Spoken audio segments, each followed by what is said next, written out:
ഉണ്ടാവാൻ വേണ്ടിട്ടല്ല ഇവിടെ ഇറക്കണം.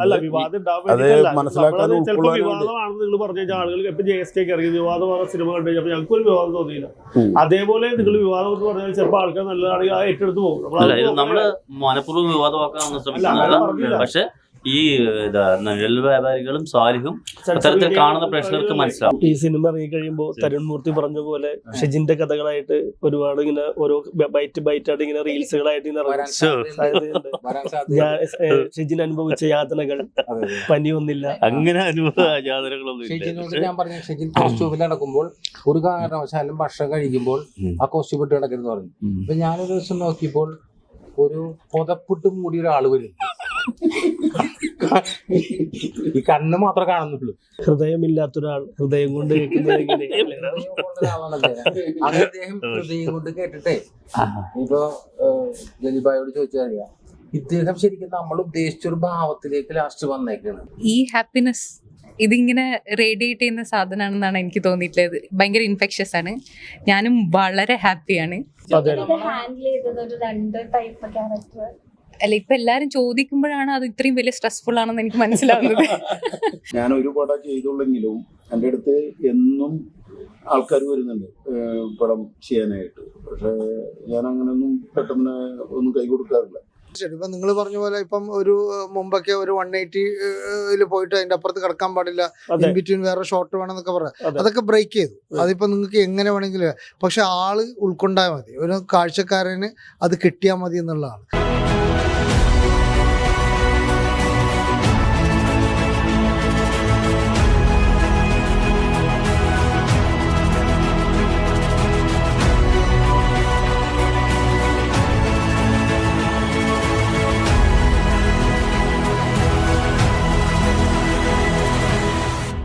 Hello everyone. അപ്പോൾ ഇന്ന് നമ്മുടെ ഒപ്പം ഉള്ളത് നിഴൽ വ്യാപാരികൾ എന്ന് പറയുന്ന ഒരു ഗ്രൂപ്പ് ഓഫ് മൂവിയുടെ കാസ്റ്റ് ആൻഡ് ക്രൂ ആണ് അല്ലേ? രണ്ട് പടങ്ങൾ. അത് ഞാൻ പറഞ്ഞ ഒരു ഗ്രൂപ്പ് ഓഫ് മൂവിന്ന് 2 പടങ്ങളുണ്ട്, സ്വാലിഹും ദി മെർച്ചന്റ് ഓഫ് ഷാഡോയും. അതിന്റെ കാസ്റ്റ് ആൻഡ് ക്രൂ ആണ് നമ്മുടെ ഒപ്പം ഉള്ളത്. വെൽക്കം. ആദ്യം തന്നെ എന്തൊക്കെയുണ്ട് വിശേഷം? നല്ല വിശേഷം. ഞങ്ങളതിന്റെ പോസ്റ്റ് പ്രൊഡക്ഷൻ വർക്കുകളിലാണ് ഉള്ളത്. ഈ സിനിമ എന്ന് പറഞ്ഞാൽ ഞങ്ങൾക്ക് ഭയങ്കര സ്പെഷ്യലാണ്. ഞങ്ങളുടെ സ്വന്തം PRO വർക്കുകൾ 10-15 വർഷമായി സിനിമ ഫീൽഡിലുണ്ട്. ദൂരദർശനിലൊക്കെ ഒരുപാട് പ്രോഗ്രാം ചെയ്ത ഷെജിൻ നിങ്ങളൊപ്പം ഉണ്ട്. അദ്ദേഹത്തിൻ്റെ പ്രസൻസ് തന്നെ നിങ്ങൾക്ക് ഒരുപാട് പോസിറ്റീവായിട്ടുള്ള ഒരുപാട് ഈ പബ്ലിസിറ്റിക്കുള്ള ഒരുപാട് കാര്യങ്ങൾ വരും. അദ്ദേഹം നായകനാവുന്നു. പിന്നെ പറവൂരിൻ്റെ സ്വന്തം സിദ്ദിഖ് എന്ന് പറഞ്ഞ ഒരു ഡയറക്ടർ. ഇത് എത്രാമത്തെ സിനിമയാണ്? എൻ്റെ ഒരു 4 സിനിമ കഴിഞ്ഞിട്ടുണ്ട്. അതായത് ഷെജിൻ ഞാനും കൂടി ഇതിന്റെ ആദ്യഘട്ടങ്ങളിൽ മുതലുള്ള ചർച്ചകളിലുള്ള ഒരാളാണ്. അത് ഇതിന്റെ ഒരു കാലഘട്ടം പോലെ ഉണ്ട്. അങ്ങനെ ഞങ്ങൾ രണ്ടുപേരും കൂടി സത്യത്തിൽ ഇതിന്റെ പ്രൊഡ്യൂസറെ അന്വേഷിച്ച് നടന്നിരുന്നു, ഇതിന്റെ നായകനെയൊക്കെ അന്വേഷിച്ച് നടന്നിരുന്നു. അങ്ങനെ നായകനെ അന്വേഷിച്ചിട്ട് ഒരുപാട് ആൾക്കാരെ എന്നെ ഈ ഷെജിൻ എന്നെ പരിചയപ്പെടുത്തി ഫോട്ടോസൊക്കെ അയച്ചു തന്നു. അപ്പൊ ഞാൻ ആദ്യം നോക്കുന്ന വെച്ചിട്ടുണ്ടെങ്കിൽ നമ്മളുടെ ഈ കഥാപാത്രത്തിന് അനുയോജ്യമായ രൂപം ഉണ്ടോ എന്നുള്ളതാണ്. അങ്ങനെയാണെങ്കിൽ നമുക്ക് 50% നമ്മളുടെ ഒരു അച്ചീവ് ചെയ്തു. പിന്നെ ബാക്കിയുള്ളത് ഇത്. അപ്പൊ നമ്മൾ ഈ വരുന്ന ആൾക്കാരൊന്നും അങ്ങനെ സൂട്ടായിട്ട് തോന്നുന്നില്ല. അപ്പോൾ അങ്ങനെ വന്നപ്പോൾ ഞങ്ങൾ അങ്ങനെ പെൻഡിങ്ങിൽ വെച്ചു. പിന്നെ അതിനുശേഷം ഞങ്ങൾ ഇതിന്റെ പ്രധാനപ്പെട്ട ഒരു ഘടകത്തെ അപ്പോഴും കണ്ടെത്തിയിരുന്നില്ല. പ്രൊഡ്യൂസർ ഷെജിനാണ് നമുക്ക് ഈ പരിചയപ്പെടുത്തുന്നത്. ഞങ്ങൾ തമ്മിൽ ഒരു ഫോൺ ചെയ്തു സംസാരിച്ച് 2 പ്രാവശ്യം അപ്പോയിന്റ്മെന്റ് ഫിക്സ് ചെയ്ത് പറഞ്ഞുള്ളൂ. ഞങ്ങൾ ചെന്നിട്ട് ഏതാണ്ട് ഒരു 10-30 മിനിറ്റാണ് ഞങ്ങൾ അവിടെ ചെലവഴിച്ചപ്പോൾ ഞങ്ങളെ കെമിസ്ട്രി വർക്കായി. പുള്ളി ഈ കാര്യം മനസ്സിലായി. അപ്പം ഇങ്ങനെ സിനിമയിലേക്ക് ഞങ്ങൾ എടുത്തു ചാടുകയുണ്ടായിരുന്നു. പക്ഷെ പിന്നീട് ഈ പറഞ്ഞ ഷെജിനോട് ഞാൻ പറഞ്ഞു, നിങ്ങളുടെ രൂപം ഈ പറഞ്ഞ കഥാപാത്രം സതീശൻ എന്ന് പറഞ്ഞ കഥാപാത്രത്തിന് അനുയോജ്യമാണ്. അപ്പോൾ നിങ്ങൾ 10-15 വർഷമായിട്ടുള്ള ഈ സിനിമാ രംഗത്ത് നിൽക്കുന്നത്, പല സിനിമകളിലും അഭിനയിക്കുകയും പല സിനിമകളിലും ഡബ്ബിയൊക്കെ ചെയ്തിട്ടുണ്ട്.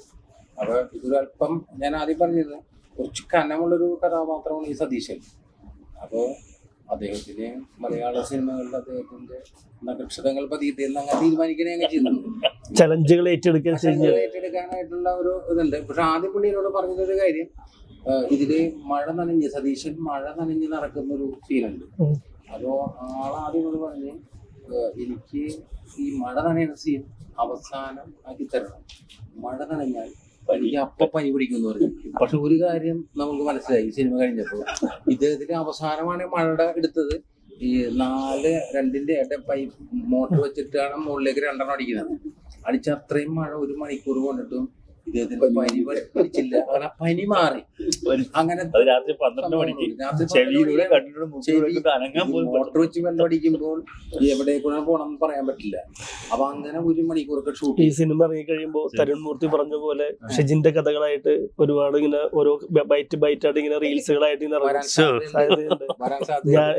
ഷെജിൻ അനുഭവിച്ച യാതനകൾ, പനി ഒന്നില്ല, അങ്ങനെ അനുഭവ യാതനകളൊന്നും ഷെജിനോട് ഞാൻ പറഞ്ഞു, ഷെജിൻ കോസ്റ്റ്യൂമിൽ നടക്കുമ്പോൾ ഒരു കാരണവശാലും ഭക്ഷണം കഴിക്കുമ്പോൾ ആ കോസ്റ്റ്യൂം ഇട്ട് നടക്കരുതെന്ന് പറഞ്ഞു. അപ്പൊ ഞാനൊരു ദിവസം നോക്കിയപ്പോൾ ഒരു പുതപ്പിട്ട് മൂടി ഒരാള് വരും. ഈ കണ്ണ് മാത്രമേ കാണുന്നുള്ളൂ. അത് ഞാൻ ചോദിച്ചാൽ ആരുടെ നിങ്ങൾ. അപ്പൊ ഇദ്ദേഹം ആദ്യം ഞാൻ പറഞ്ഞതിന് ശേഷം ഇദ്ദേഹം ചോറ് തിന്നപ്പോൾ ഇദ്ദേഹത്തിന്റെ ഷർട്ടില് എന്തോ ഈ കറിയുടെ എന്തോ സാധനമായി. അപ്പൊ നമ്മള് പുള്ളി ഞങ്ങൾ അങ്ങനെ അത്ര കെയർ ചെയ്തില്ല. നമ്മളെന്ന് വെച്ചിട്ടുണ്ടെങ്കിൽ ചില സൂക്ഷ്മമായ ഫെസ്റ്റിവലിനെ പെടുന്ന പടം ആകുമ്പോ സൂക്ഷ്മമായ ചെറിയൊരു ഡൗട്ട് ഉണ്ടെങ്കിൽ കണ്ടുപിടിക്കും. അതിനൊരു വിഷയം വെച്ചിട്ടില്ലേ, അത് എനിക്ക് എന്നോട് പല ആൾക്കാർ പറഞ്ഞിട്ടിങ്ങനെ ജൂറി ആയിട്ടുള്ള ആൾക്കാരൊക്കെ താൻ കെയർലെസ് ഒക്കെ ആയിട്ട് സ്ട്രീം എടുക്കാറുണ്ടെന്നൊക്കെ ഇങ്ങനെ പറയാം. അപ്പൊ നമുക്കറിയാവുന്ന കാര്യങ്ങൾ നമ്മൾ ശ്രദ്ധിക്കുന്നതിന്റെ ഭാഗമായിട്ടാണ് നമ്മൾ അങ്ങനെ ചെയ്തത്. അപ്പൊ ഇതെന്ന് വെച്ചിട്ടുണ്ടെങ്കിൽ നമ്മള് മിക്കവാറും ഇപ്പൊ ഷീറ്റിലേക്ക് എടുക്കുമ്പോൾ ഈ ഷർട്ടിൽ ഇത്ര പാടുണ്ടെങ്കിൽ ആ 90 ഇരട്ടി വലിപ്പത്തിലാണ് ക്ലോസപ്പിൽ വന്നത്. വൈറ്റ് ഷർട്ടല്ലേ. അപ്പൊ അങ്ങനെയൊക്കെയുള്ള പ്രശ്നങ്ങൾ ഉണ്ടാവും. അപ്പൊ അത് അങ്ങനെയുള്ള കാര്യങ്ങളൊക്കെ ആദ്യമേ സൈഡിൽ പുള്ളി കണ്ണൊക്കെ മാത്രം കാണിച്ചിട്ടൊക്കെ കുറെ ദിവസം നടന്നു ഭക്ഷണം കഴിക്കാനൊക്കെ വന്നിട്ട്. അപ്പൊ അങ്ങനെ വളരെ ചില ദിവസങ്ങൾ ഉച്ചക്ക് കഴിക്കാതെ ഇരുന്നു, സീനെടുത്ത് കഴിഞ്ഞിട്ട് കഴിക്കാന്ന് വെച്ചു. നേരത്തെ പറഞ്ഞ മാതിരി പുള്ളി ആദ്യത്തെ സീനിൽ അഭിനയിക്കുന്നു. അതായത് മലയാള സിനിമയുടെ നടുമുറ്റത്തേക്ക് നായകനായിട്ട് വരുന്നു. അപ്പൊ ഒരു പാട്ട് സീനാണ് ഞാൻ എടുത്തുകൊണ്ടിരിക്കുന്നത്. അപ്പൊ പുള്ളി എന്നോട് എപ്പോഴും സംശയം ചോദിക്കും. പുള്ളിക്ക് ഒരുപാട് സംശയങ്ങളുണ്ട് ഈ പടത്തില്. അപ്പൊ എന്നോട് ചോദിച്ചു, ഞാനിവിടെ എന്താ ചെയ്യേണ്ടത്? അപ്പൊ ഞാൻ പറഞ്ഞു, നിങ്ങള് ഇങ്ങനെ കിടക്കുന്നു. ആ കിടക്കുന്ന പൊസിഷനൊക്കെ ഞാൻ പറഞ്ഞു കൊടുത്തു. നിങ്ങൾ ഈ പാട്ട് കേൾക്കുന്നു. പാട്ട് കേട്ട് കിടക്കുന്നു. പാട്ട് ഞാൻ പറഞ്ഞു ചെവി കൊണ്ട് കേൾക്കാൻ പറ്റില്ല. നിങ്ങളുടെ ഇവിടെ കുത്തിയിട്ടാ പറഞ്ഞത്. ഹൃദയം കൊണ്ട് കേൾക്കാൻ പറ്റുമെന്ന് ചോദിച്ചു. ഹൃദയമില്ലാത്തൊരാൾ ഹൃദയം കൊണ്ട് അങ്ങനെ അദ്ദേഹം ഹൃദയം കൊണ്ട് കേട്ടിട്ടേ ഇപ്പൊ ജലിബായോട് ചോദിച്ചറിയാം, ഇദ്ദേഹം ശരിക്കും നമ്മൾ ഉദ്ദേശിച്ചൊരു ഭാവത്തിലേക്ക് ലാസ്റ്റ് വന്നേക്കാണ്. അതെങ്ങനെ നിർത്തണമെന്ന് ഞങ്ങൾക്ക് പറയാൻ പറ്റില്ല. ഞങ്ങൾ കട്ട് പറയാൻ പറ്റുള്ളത്. ഇയാളിങ്ങനെ പോയി കൈവിട്ട് പോയി. അങ്ങനത്തെ ഒരു അവസ്ഥയാണ് വന്നേക്കുന്നത്. അപ്പൊ അന്ന് തന്നെ അദ്ദേഹത്തിന്റെ ഉള്ളില് ഉറങ്ങിക്കിടക്കുന്ന ഒരു കലാകാരൻ, സത്യത്തിൽ ഉറങ്ങിക്കിടക്കണായിരുന്നില്ല, എഴുന്നേറ്റിരിക്കുന്ന കലാകാരൻ അദ്ദേഹത്തിന് മനസ്സിലുണ്ടായിരുന്നു. അപ്പൊ അത് ഞങ്ങൾ ആദ്യമേ കണ്ടെത്തി. ക്യാരക്ടർ ഇതൊക്കെ തന്നെ അല്ല പ്രധാനപ്പെട്ട സംഭവമാണ് അവര് പറയുന്നത്. പക്ഷെ ഗ്ലിസറിനൊന്നും വേണ്ടായിരുന്നു ആ സമയത്ത്. ഗ്ലിസറിനൊന്നും ഇല്ല തന്നെ. ശരിക്കും കരഞ്ഞു, ഇമോഷണലായി പോയി. പിന്നെ കൂടുതൽ ഇമോഷണൽ കാരണം ഈ സതീഷ് എന്ന് പറഞ്ഞ കഥാപാത്രം ഇത്ര ഡെപ്തുള്ളതെന്ന് അറിഞ്ഞപ്പോൾ, അദ്ദേഹത്തെക്കുറിച്ച് കൂടുതൽ പഠിച്ചു കഴിഞ്ഞപ്പോൾ അദ്ദേഹം അനുഭവിച്ച മാനസിക വ്യതകളും അതിൻ്റെ ഒരു സമ്മർദ്ദവും ഇവിടെ നിന്ന് പല ഭാഗത്തു നിന്ന് തിരസ്കരിക്കപ്പെട്ട ഒരു വ്യക്തിയാണ്. പുരസ്കാരങ്ങൾ ഒരുപാട് നേടിയിട്ടുള്ള വ്യക്തിയാണ് അപ്പോൾ പോലും. അപ്പോൾ അദ്ദേഹത്തെക്കുറിച്ച് അറിയുമ്പോൾ സ്വാഭാവികമായിട്ടും നമുക്ക് ഇത്രയും ഒരു ഡെപ്തുള്ളൊരു സാധനമാണോ സതീശൻ എന്നിൽ കയറിയിരിക്കുന്നതെന്ന് തോന്നിയപ്പോൾ ശരിക്കും ആവാഹിച്ചെടുത്തു. അതന്നെ ഫസ്റ്റ് പറഞ്ഞല്ലോ ഈ ഒരു ക്യാരക്ടറിനെ പറ്റിയ രൂപങ്ങളൊക്കെ അതല്ല, അതിപ്പോ ഈ പറഞ്ഞ പോലെ ഈ പടം ചെയ്യുന്നതിന്റെ ഇതിന്റെ ഡയറക്ടർ ഞാൻ സ്ക്രിപ്റ്റ് റൈറ്റർ എന്നുള്ളതിൽ ഞാൻ ഇടപെട്ടിട്ടാണ് ഈ സാധനം ചെയ്യുന്നത് ഇങ്ങനെ. അപ്പോ ഇതിങ്ങനെ സൂചിപ്പിച്ച് ഞങ്ങളിങ്ങനെ ആദ്യം നടന്നൊരു കാലമില്ലേ, ആ കാലത്ത് ഏതാണ്ട് ഒരു 10 പേരെങ്കിലും ഷെജിൻ മലയാള സിനിമയിലേക്ക് അതിന്റെ പൂമുഖത്തേക്ക് കൊണ്ടുവരാനുള്ള ശ്രമം നടത്തിയിട്ടുണ്ട്. യഥാർത്ഥ ആളുകളെ ശരിക്കും താൻ മറച്ചു നോക്കിയായിരുന്നില്ല ഷെജിൻ, സത്യം പറ.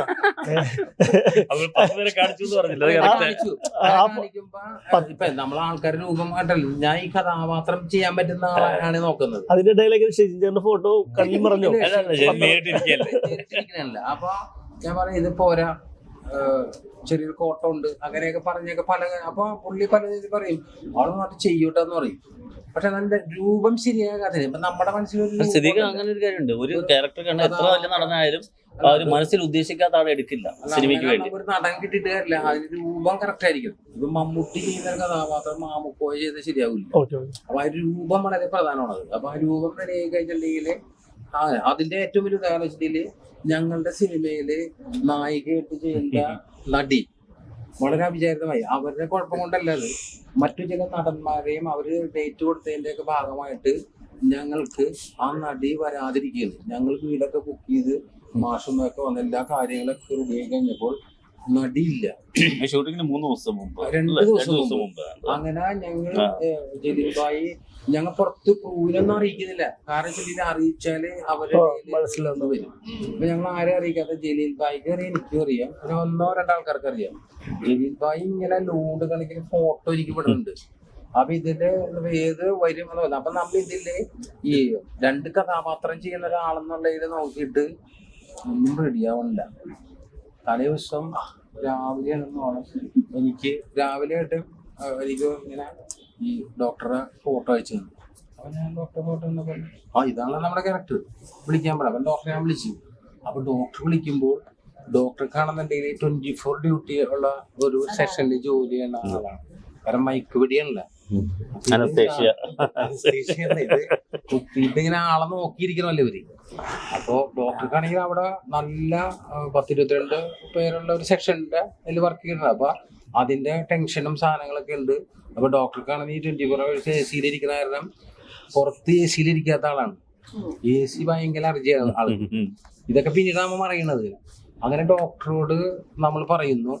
എന്നിട്ട് ഡോക്ടർ അവിടുന്ന് വൈകുന്നേരം കയറുകയാണെന്നാണ് അവിടുന്ന്. അപ്പൊ മറ്റേ നടിക്ക് വേണ്ടി ഒരു അഡ്വക്കേറ്റിന്റെ കോസ്റ്റ്യൂം തയ്ച്ചു വെച്ചിട്ടുണ്ട്, ഈ മറ്റേ ബ്ലൗസ്. അത് ഡോക്ടർ അളവിലേക്ക് ഫോണിലൂടെയാണ് ടൈലർ കൈമാറുന്നത്. ഇവിടെ കാലത്ത് അടിച്ചാലേ ഡോക്ടർക്ക് കേൾക്കാൻ പറ്റുള്ളൂ. അത്ര ഇതിൽ അവിചാരിതമായിട്ടാണ് ഡോക്ടർ എത്തുന്നത്. ഡോക്ടർ കൂടെയാണ് ഇപ്പോ ഈ സിനിമയില് നായികയായിട്ട് വരുന്നത്. എന്ത് തോന്നുന്നു? ഈ ഹാപ്പിനെസ് ഇതിങ്ങനെ റേഡിയേറ്റ് ചെയ്യുന്ന സാധനമാണെന്നാണ് എനിക്ക് തോന്നിയിട്ടുള്ളത്. ഭയങ്കര ഇൻഫെക്ഷ്യസ് ആണ്. ഞാനും വളരെ ഹാപ്പിയാണ്. സാറിൻ്റെ സെറ്റേ വളരെ ചില്ലാണ്, വളരെ സന്തോഷമാണ്. പിന്നെ ഇങ്ങനെ ഇടയ്ക്കിടയ്ക്ക് ഇങ്ങനെ ഉരുളക്കുപ്പേരി പോലെ ഇടയ്ക്കിടയ്ക്ക് ഇങ്ങനെ ഇതിലെ കഥാപാത്രത്തെ കുറിച്ച് സംസാരിച്ചപ്പോ സംസാരിക്കില്ല മനസ്സുകൊണ്ടാണ്. അല്ല ഇവിടെ ഇപ്പോ നേരത്തെ സംസാരിച്ചപ്പോ ഇങ്ങനെ പറഞ്ഞപ്പോ കഥാപാത്രത്തെ കുറിച്ചൊന്ന് പറയാൻ പറ്റുമോ? എങ്ങനെയുള്ള ഒരു ഇതാണെന്നോ എന്തെങ്കിലും ഒന്നും പറയാൻ പറ്റുമോ? സിനിമയ്ക്ക് ബാധിക്കുമെങ്കിൽ പറയണ്ട. അങ്ങനെയല്ല, 2 എക്സ്ട്രീം പോൾസ് ഓഫ് ക്യാരക്ടറാണ്. ഒരു സ്ത്രീയെ എടുക്കുമ്പോൾ ഒരാൾ വളരെ ലിബറേറ്റഡ് ആയിട്ടുള്ള ഒരാൾ, അതേസമയം ആ ലിബറേഷനൊക്കെ പോയ ഒരു സ്ത്രീ മറുവശം. അതാണ് 2 ക്യാരക്ടർ. അതിൽ ഒരാൾ തുറന്ന് സംസാരിക്കുമ്പോൾ മറ്റേ ആൾക്ക് വാ തുറക്കാനുള്ള പെർമിഷൻ പോലും ഇല്ലാത്ത ഒരു ക്യാരക്ടർ. ഫോട്ടോ അറിയാൻ പറ്റുന്നുണ്ട്. തിരിച്ചറിയാൻ സാധ്യതയില്ല. ഇല്ല രണ്ടാള് ഒരേ ദിവസം തന്നെയാണ് ഈ 2 ക്യാരക്ടറും ചെയ്യണം. ഹാൻഡിൽ ചെയ്തത് ഒരു 2 ടൈപ്പ് ക്യാരക്ടർ. അല്ല, ഇപ്പൊ എല്ലാരും ചോദിക്കുമ്പോഴാണ് അത് ഇത്രയും വലിയ സ്ട്രെസ്ഫുൾ ആണെന്ന് എനിക്ക് മനസ്സിലാവുന്നത്. നമുക്ക് എന്റെ വൈഫിന്റെ പറത്തെ കൊണ്ട് വെച്ചേക്കണം അവിടെ. ആള് പറത അങ്ങനെ ഉപയോഗിക്കല്ല, പറ അവിടെ ഉണ്ട്, അതുകൊണ്ട് വെച്ചേക്കുന്നത്. പെട്ടെന്ന് തന്നെ ശ്രീദേവി, അഡ്വക്കേറ്റ് ശ്രീദേവിയിൽ നിന്നും കോസ്റ്റ്യൂം മാറുമ്പോണ്ടല്ല, സാരി ഒന്നും മാറുന്നില്ല. ഈ കോസ്റ്റ്യൂം മാറുമ്പോ ജസ്റ്റ് മേക്കപ്പ് മാറ്റി കളയുന്നു, ഈ പറത അടുത്ത സീനിലേക്ക് കയറുന്നു. ഒരു വീടിന്റെ അപ്പുറവും ആണ് 2 വീടുമായിട്ട് ചെയ്യുന്നത്. അങ്ങനെയൊക്കെയുള്ള ചില ഇതിലിപ്പോ ഏറ്റവും കൂടുതലെന്ന് വെച്ചാൽ സാർ നേരത്തെ പറഞ്ഞ പോലെ നിർമ്മാതാവ് ഉണ്ടാവുക എന്നുള്ളതാണ് സിനിമയ്ക്ക് ഫസ്റ്റ് ഒരു കാര്യം പ്രധാനം. അപ്പൊ ഈ നിർമ്മാതാവ് ഇപ്പൊ ഒരു ആക്ടറും കൂടിയാണ് സിനിമ ചെയ്തിട്ടുണ്ടെന്ന് മനസ്സിലായത്. അപ്പൊ എങ്ങനെയാണ് ഇപ്പൊ ഈ ഒരു സിനിമയുടെ ലാഭം നഷ്ടക്കണക്ക് നോക്കാതെ ഇപ്പോഴത്തെ കാലത്ത് ഒരു സിനിമയിലേക്ക് പ്രൊഡ്യൂസ് ചെയ്യാൻ വരിക, അത് ഡയറക്ട് ചെയ്യാൻ 2 മൂവീസ് ഉണ്ട്. അതിപ്പോ എങ്ങനെയാണ് അതിന്റെ ഒരു എങ്ങനെയാണ് നോക്കി കാണുന്നത്? അത് ഈ ഇരട്ടച്ചങ്കറിനെ കേട്ടത് പുള്ളി ഇതാണ്. സത്യത്തില് സിനിമ ചെയ്യുന്ന ആള് 2 സിനിമയാണെങ്കിൽ ഇരട്ടച്ചങ്കനൊക്കെ പറഞ്ഞത് കറക്റ്റ് ഇതാണ്. കാരണം വെച്ചിട്ടുണ്ടെങ്കിൽ ഇപ്പൊ ഇതിന് ഇതെങ്കിൽ പ്രത്യേകം ശ്രദ്ധിച്ചിട്ടുണ്ടാവും. നമ്മുടെ ഒരു കറക്റ്റ് സംസ്കാരം വെച്ചിട്ട് ഞാൻ മുടക്കാം ഒരു പൈസ മുടക്കാനുള്ള ഇപ്പൊ ഈ എറണാകുളം നഗരത്തില് എനിക്കറിയാവുന്ന 150 ഓളം സ്ക്രിപ്റ്റ് റൈറ്റേഴ്സ് ഉണ്ടാവും. സ്ക്രിപ്റ്റ് റൈറ്റേഴ്സ് ആവാൻ വന്നേക്കുന്ന 5000 പേരുണ്ടാവും. ഇവരൊക്കെ ഇങ്ങനെ കഥ എഴുതിയൊക്കെ നടക്കുന്നുണ്ട്. പക്ഷെ ആ കഥ എഴുതി വന്നിട്ടും അത് സിനിമയാവാത്തതിന് കാരണം അതിന് ഒരു പണം മുടക്കാരൻ്റെ ആൾ വേണം, അതിനൊരു സഹൃദയനായ ആൾ വേണം, കലയോട് താല്പര്യമുള്ള ആൾ വേണം. കാശ് പോയാലും കുഴപ്പമില്ല, ഏതെങ്കിലും സാമൂഹ്യ പ്രസക്തിയുള്ള എന്തെങ്കിലും സാധനങ്ങൾ ചെയ്യണമെന്ന് വിചാരിക്കുന്ന ഒരാൾ വേണം. അപ്പൊ അദ്ദേഹമാണല്ലോ ആദ്യം വരേണ്ടത്. അപ്പൊ അതുകൊണ്ട് നോക്കിയത് ഞാൻ വെറുതെ പറഞ്ഞല്ലേ, ഞങ്ങളിതിന്റെ ഒരു ജാതകം മാറ്റാനുള്ള ശ്രമം, ഞങ്ങൾ ചെറിയ ടീമാണ്, ജാതകം ഞങ്ങൾ മാറ്റാനുള്ള ശ്രമം നടത്തുന്നുണ്ട്. പ്രൊഡ്യൂസർ ബൈ ഷാജു വാല. ഒരു പരിവർത്തനത്തിന് എന്ത് തോന്നുന്നു ഈ ഒരു മൂവീസ് എല്ലാം? അല്ല, ഞാൻ ഇതിനു മുന്നേ ഒരു പടം ചെയ്തിട്ടുണ്ട്. അത് പ്രസിഡന്റ് വീക്ക് ഓടിയിരുന്നു. പിന്നീട് പോത്തുന്തല എന്ന് പറഞ്ഞു. അതിന് പ്രത്യേകതകളെന്ന് പറഞ്ഞ ഒരുപാട് പ്രത്യേകതയുണ്ട്. അത് കൊറോണ കഴിഞ്ഞ് ആ മൂവ്മെന്റിൽ പിടിച്ച പടം കുറെ പുതുമുഖങ്ങൾക്ക് അവസരം കൊടുത്തുകൊണ്ട് ചെയ്തു. അവരൊക്കെ ഇന്ന് നല്ല ആർട്ടിസ്റ്റായി. അത് കഴിഞ്ഞ് അവരെന്നെ വിളിക്കാറുണ്ട്. സന്തോഷം അതിൽ. കാരണം നമ്മൾ മുഖേന കുറച്ച് പേർക്ക് വരാനായിട്ട് സാധിച്ചു. അവർ നല്ല ഇതിലെത്തി എന്ന് പറയുന്നത് വളരെയധികം സന്തോഷം. അതുപോലെ തന്നെ അന്ന് ഞാൻ പറഞ്ഞില്ലേ, പാഷാണ് ഷാജിക്കൊക്കെ നായകനായിട്ട് ഇതുവരെ കിട്ടിയിട്ടുണ്ടായിരുന്നില്ല. അവർ ഏറ്റവും മുൻനിരയിലേക്ക് കൊണ്ടുവന്നു. അത് നമ്മളെ സംബന്ധിച്ച് വലിയൊരു സംഭവമാണ്. കേട്ടിട്ടുണ്ട്. പാഷാണ് ഷാജി, ലീന കുറുപ്പ്, അങ്ങനെ കുറച്ച് പേര് വരും. അപ്പോൾ അതിന്റെ PRO ഷിജിൻ ഭായി ആയിരുന്നു. പിന്നെ ഇങ്ങനൊരു പ്രൊജക്ട് വന്നപ്പോൾ ആദ്യം ഒരു സിനിമ എന്ന സങ്കല്പത്തിലാണ് തുടങ്ങിയത്. അപ്പോൾ കഥ കേട്ടു, 2 എക്സ്ട്രീംസ് ചെയ്യാന്ന് പറയുമ്പോൾ അതിന് സാമൂഹിക പ്രസക്തി ഉണ്ടെന്ന് മനസ്സിലായി. പിന്നെ എന്ന് പറഞ്ഞാൽ ഒരു കെമിസ്ട്രി വർക്ക് ഉണ്ടായി. ഞാനും സിദ്ദിഖുമായും സംസാരിക്കും. നമുക്കറിയാലോ, ചിലവര് നമ്മളായിട്ട് ഒത്തുപോകില്ല എന്നുള്ള ഒരു സിനിമയ്ക്ക് ആവശ്യമായ എല്ലാ സാധനങ്ങളും കാര്യങ്ങൾ പറയുമ്പോൾ തന്നെ മനസ്സിലാവുമല്ലോ. ഞാൻ ഒരു പടം ചെയ്തുള്ളെങ്കിലും എൻ്റെ അടുത്ത് എന്നും ആൾക്കാർ വരുന്നുണ്ട് പടം ചെയ്യാനായിട്ട്. പക്ഷെ ഞാൻ അങ്ങനെയൊന്നും പെട്ടെന്ന് ഒന്നും കൈ കൊടുക്കാറില്ല. പക്ഷെ സിദ്ദിഖ് ഭായി ഒറ്റ ഇരിപ്പിൽ തന്നെ ഞങ്ങൾ ഓക്കെ ആയി. കാരണം മറ്റ് കുറെ പേര് ഇഷ്ടം പോലെ പ്രാവശ്യം എന്നെ സമീപിച്ചിട്ടുണ്ട്, വന്നിട്ടുണ്ട്, നേരിട്ട് കണ്ട് സംസാരിച്ചു. പക്ഷേ എനിക്ക് അതിനൊന്നും എന്താ ഒരു മാച്ചിങ് ഇത് കിട്ടിയില്ല.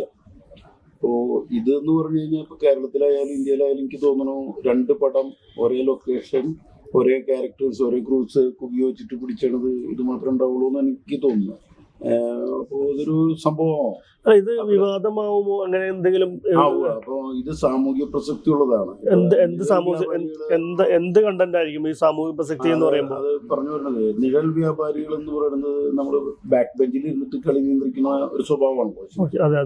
അപ്പൊ ആ രൂപത്തിൽ ഇത് വരുമ്പോ ഇപ്പൊ ഇന്നത്തെ ജാതീയ വർഗീയ വർണ്ണ വ്യവസ്ഥേനൊക്കെ എതിർക്കുന്ന ഒരു കാര്യമാണ് അതിനകത്ത് പറഞ്ഞു വരുന്നത്.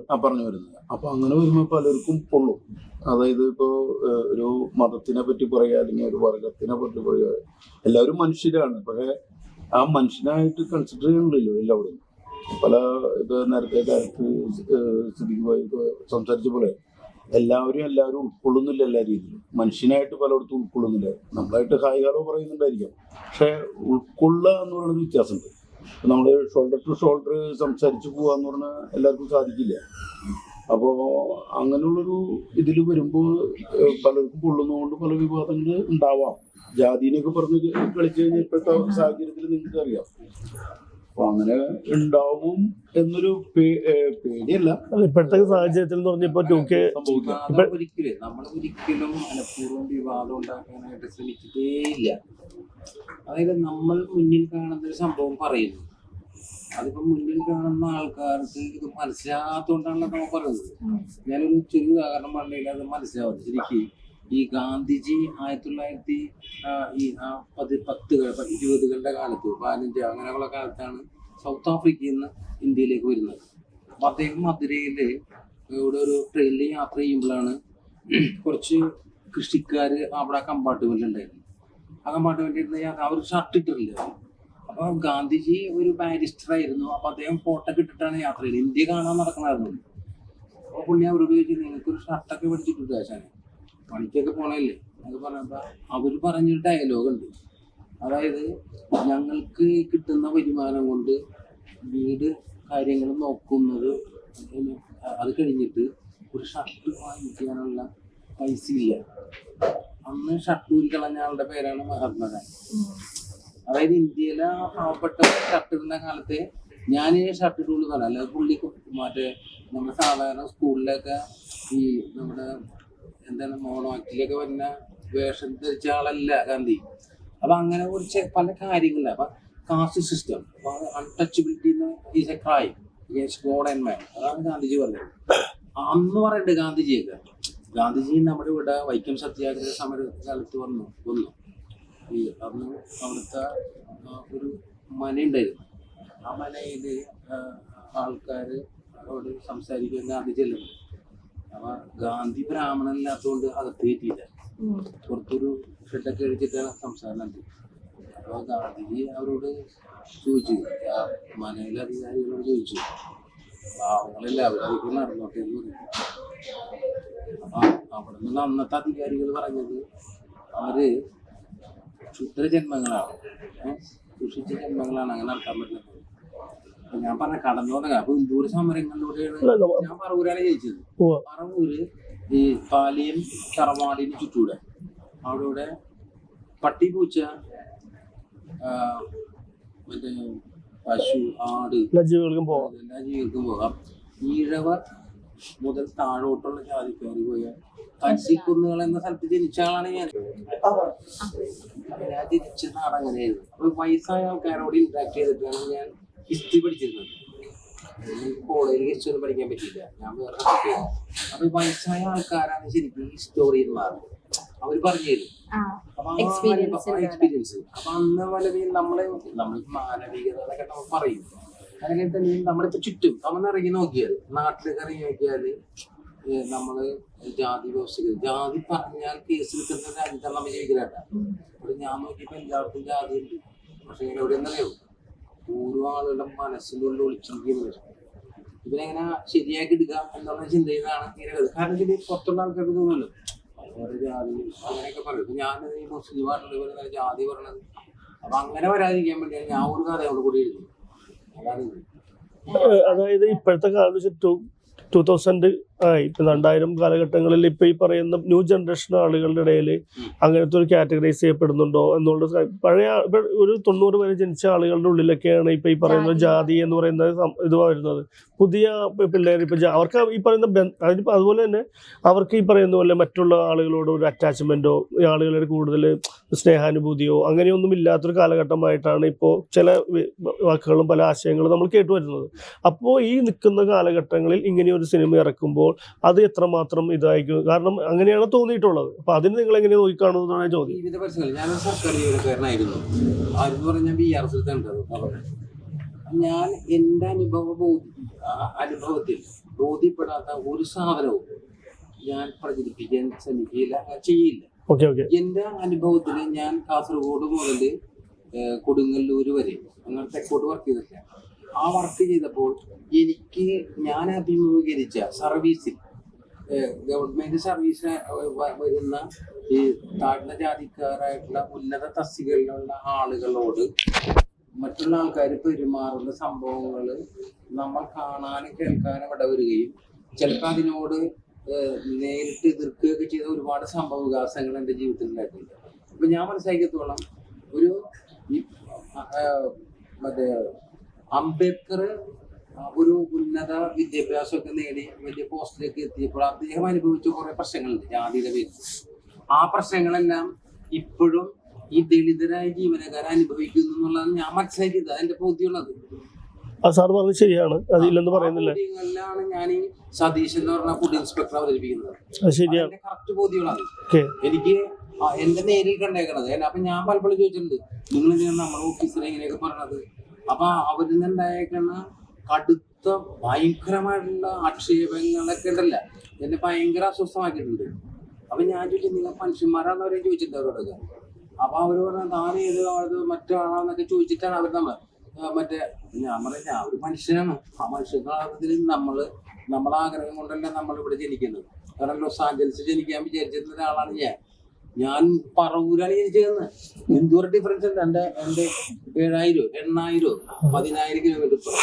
അപ്പൊ നമുക്ക് അപ്പൊ സ്വാഭാവികമായിട്ട് നമ്മൾ ആദ്യം ഒരു മാനവികത എന്നൊക്കെ പറയുമ്പോൾ മനുഷ്യനെ തുല്യമായി കാണാൻ ശ്രമിക്കുക. അതിനുശേഷമാണ് അവരുടെ വിശ്വാസങ്ങള്, അവരുടെ ആചാരങ്ങൾ, അതൊക്കെ നമ്മൾ അംഗീകരിച്ചു കൊടുക്കണം. ഓരോ പ്രദേശത്തിലും ഓരോ സംസ്കാരങ്ങളുണ്ട്. ഇപ്പൊ ഉദാഹരണം മലയാളികൾ എല്ലാവരും ഓണം സദ്യ കഴിക്കുന്നു, അല്ലെങ്കിൽ അവര് ആ രീതിയിൽ ഓണക്കളി കാണാൻ പോകുന്നു. അതൊരു പ്രദേശത്തിന്റെ കൾച്ചറാണ്, അല്ലാതെ ഏതെങ്കിലും ഒരു മതത്തിന്റെ കൾച്ചറാണ് അത്. അത് ഏതെങ്കിലും ഒരു മതത്തിൽ ഓണാഘോഷമുള്ളതായിട്ട് ഞാൻ കേട്ടിട്ടില്ല. കാരണം അതിന്റെ ഓർഡർ തന്നെ തെറ്റാണത്. മഹാബലി എന്ന് പറയുന്ന അസുര ചക്രവർത്തി ഉണ്ടായിരുന്നു, അയാൾ നല്ലവനായിരുന്നു. അദ്ദേഹം വീണ്ടും കേരളം ഭരിക്കണമെന്നാണ് നമ്മൾ ആഗ്രഹിക്കുന്നത്. അദ്ദേഹത്തെ പാതാളത്തിൽ ചവിട്ടി താഴ്ത്തി അദ്ദേഹം ഒരു ദിവസം പെർമിഷൻ എടുത്തിട്ട് നമ്മുടെ റോഡിലെ കൊടിയിലൂടെ കയറി വരുന്നു നമ്മൾ കാണാനായിട്ട്. അത് നമ്മൾ ആഘോഷത്തോടെ കാണുന്നു. ഇതല്ല ഓണം. അത് മലയാളികൾ മൊത്തത്തിൽ മലയാളികളുടെ വികാരമല്ലേ അത്. അത് ഏതെങ്കിലും മതവുമായി ബന്ധമുണ്ട്? ഒരു സംസ്കാരമാണ് അതിൽ. മലയാളികൾ ഒത്തൊരുമിച്ച് കൂടുന്നു. 10 ദിവസം അവധിയാണ്, പിള്ളേര് സ്കൂളില്ല, സർക്കാർ ഉദ്യോഗസ്ഥന്മാർക്ക് ബോണസ് കിട്ടുന്നു, മറ്റേ നമ്മുടെ റീറ്റെയിൽ മതിഷാപ്പുകളൊക്കെ സജീവമാവുന്നു, ലോട്ടറി ഒരുപാട് കിട്ടുന്നു. 500 രൂപയുടെ ഈ പ്രാവശ്യത്തെ ലോട്ടറിയുടെ ചാർജ് അല്ലെ. ഈ കാശൊക്കെ മൊത്തം അങ്ങനെ റബ്ബർ ബാൻഡ് പോലെ സർക്കാർ തിരിച്ചു പിടിക്കുന്നുണ്ട്. റബ്ബർ ബാൻഡ് സംസ്കാരം 2 പ്രാവശ്യത്തെ ഇത് കൊടുത്തു, ഈ പെൻഷൻ പെട്ടെന്ന് കൊടുത്തു. അത് റബ്ബർ ബാൻഡാണ്. അത് കാരണം 1 പ്രാവശ്യത്തെ കൊടുക്കണമെങ്കിൽ പലർക്കരയെ കൊണ്ട് കൊടുക്കും. അടുത്ത 2ാമത്തത് ബിവറേജസിലും ലോട്ടറിയിലും കൂടി കൊടുത്ത് നേരെ സർക്കാരിന്റെ അടുത്തേക്ക് എത്തുന്നു. അപ്പൊ അങ്ങനെ ഒരാഘോഷം ഉണ്ടായി. എല്ലാവരും ഡ്രസ്സൊക്കെ പിടിക്കുന്നു, ഓണക്കളി, ഓണപ്പാട്ട്, മറ്റൊരു സിനിമ. സിനിമകൾ 11 അല്ലാന്നുള്ളത് 11 സിനിമകളാണ് ഒരുക്കി വെച്ചേക്കുന്നത്. അതിലെത്ര ഗുണ്ടെന്നോ അത് നമുക്കറിയില്ല. അത് 11 സിനിമ ഒരുക്കി വെച്ചിട്ടുണ്ട്. അപ്പൊ എല്ലാം ഒരു ആഘോഷം എന്ന് വെച്ചാൽ മലയാളികളുടെ ഒരു ആഘോഷം ഓണം തന്നെയാണ്. അപ്പൊ ആ ഓണത്തിന് ആഘോഷിക്കാനുണ്ട്. അപ്പൊ അങ്ങനെ ഒരു സംസ്കാരമുണ്ട്. അപ്പൊ അത് മനുഷ്യന്റെ അർത്ഥത്തിലാണ്. അപ്പൊ മഹാബലിയെ നമ്മൾ സ്വപ്നം കാണുന്നത് മനുഷ്യരെല്ലാവരും ഒന്നായിരുന്നു എന്ന് പറഞ്ഞിട്ടല്ലേ. പക്ഷെ എന്നിട്ട് നമ്മ ഈ കാണിക്കുന്നത് ശരിയാണ്. എന്നിട്ട് നമ്മൾ ഒരുത്തനെ പാവപ്പെട്ട ഒരുത്തൻ ജോലി കിട്ടി വന്നു, അവൻ ദളിതനായതിന്റെ പേര് ഓഫീസില് അവനെ പറഞ്ഞ സാധനങ്ങൾ നിങ്ങൾ കേട്ടിട്ടുണ്ട. ഞാൻ കുറച്ച് സാധനങ്ങളിൽ വെച്ചിട്ട് എനിക്ക് പറയാൻ കുറച്ച് മടിയുള്ളതുകൊണ്ട് കുറച്ച് ഡയലോഗുകൾ കട്ട് ചെയ്തു. പക്ഷെ ഇതിലെ ഡയലോഗ് നിങ്ങൾ സഹിക്കില്ല. അത്രത്തോളം ആക്ഷേപിക്കുന്ന രീതിയിൽ കേരള സമൂഹത്തിൽ ഇപ്പോഴും നടന്നുകൊണ്ടിരിക്കുന്നു. അപ്പൊ അത് പറയാതിരിക്കാൻ പറ്റുമോ? ഇപ്പൊ ഈ ദളിതക്കാരെ റിപ്രസെന്റ് ചെയ്തിട്ട് നമ്മളുടെ സിനിമയിലാണെങ്കിലും അല്ലെങ്കിൽ ഇപ്പൊ വേടൻ ഒക്കെ എല്ലാവർക്കും ഒരുപാട് ഇൻഫ്ലുവൻസ് വന്നായിരുന്നു. പക്ഷെ അത് പലപ്പോഴും ഒരു ബാഡ് ഇൻഫ്ലുവൻസ് ആയിട്ട് വരുന്നുണ്ട്.